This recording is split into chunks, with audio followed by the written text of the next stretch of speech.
want you to tell me about the first time you ever vaped. Were you with your friends? Were you in school? What was that like the first time you had an e-cigarette? I was in school, actually. I was in class, actually, and the teacher didn't even know about it. And it was actually like I tried it and I didn't know how much nicotine it had in it, or like what it had in it really. I didn't even know it had nicotine because I was telling my friend that I didn't want a vape with nicotine in it. So when I tried it and I felt the nicotine like in my throat, I kind of just poofed it out, and the teacher still didn't even notice, but it was just like... You almost didn't even know what you were doing. I did, yeah. I didn't know what was in it. I trusted my friend to help me when I asked her for something that didn't have any nicotine in it. She gave me something that very much had nicotine in it. How old were you then? That was my freshman year, probably 14. So then from there, can you kind of give me the broad brush, very general, as you began to do this more and more, when you were at your peak, how much were you vaping?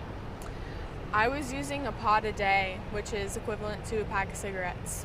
So I was either skipping classes in the bathroom using it, or even finding ways to use it in class, or just going to the bathroom. When I got home, I was doing my homework in my bedroom, and I was just using it like all the time, as much as I could. And so it was just, it was something that I always had my mind on, and it was like, that was the next thing that I wanted to do.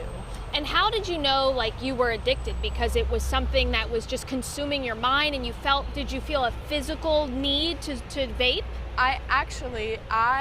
So the way that I knew I was addicted is because I was telling myself that if I wanted to stop, I could, but I didn't want to, that I wanted to use it, and that I didn't need to, because I didn't know that the medical issues came along with it.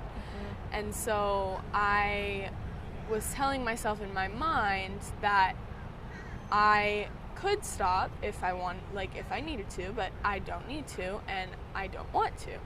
And that's kind of how I knew, like, that's the addiction, kind of trying to manipulate myself. Sure. So when you kind of hit rock bottom there, you talk about your sophomore year where you were, talk to me about how you were having those seizures and how you started, not doing well in class. Talk about that.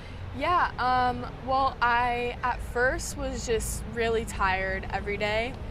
And one day I was just sitting in class and I fell asleep, and I just had a seizure in class, and I fell off my chair. My friend caught me, and everyone was freaking out. The nurse had to come and get me. My mom had to pick me up, and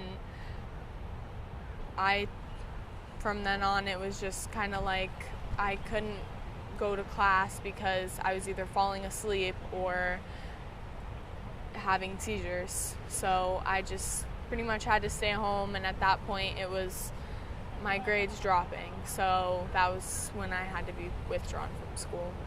2 more questions for you. Do you feel like being homeschooled is the safest place for you right now, just because of the addiction and because of how popular vaping is?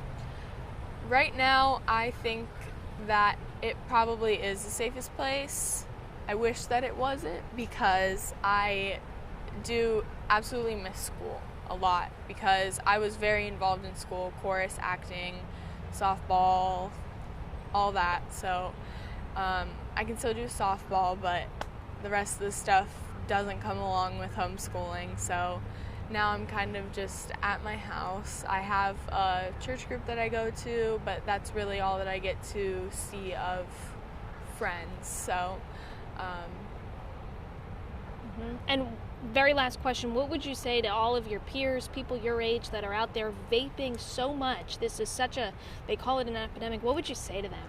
I would definitely say that I've I know that it's hard because I've been through it. I know that when people tell you, I know how it feels. They don't know how it feels. I know how it feels.